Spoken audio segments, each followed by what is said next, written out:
Big boss call రావడము మీరు accept చేయడము, అందుకే ఫస్ట్ కాల్ యాక్సెప్ట్ చేయలేదు. కొత్త కొత్త రిలేషన్స్ వస్తూ ఉంటాయి, కొత్త కొత్త బాండింగ్స్ వస్తూ ఉంటాయి. ఎందుకు మరి రిలేషన్స్ ఎందుకు మెయింటైన్ చేస్తున్నారు?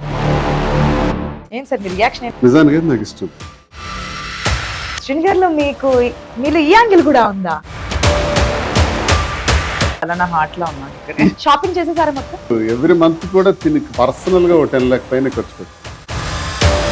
మేము ఇప్పుడు బిగ్ బాస్ హౌస్ లో కూడా మిమ్మల్ని సారీలో చూస్తామా, లేదంటే కొత్త ట్రెండ్ ఏమైనా సెట్ చేసి కొత్త లుక్ ఏమైనా చూపిస్తారా? మీరు అలా ఉంటేనే చూస్తారు. ఆ రాంగ్ పర్సెప్షన్ ఎందుకు?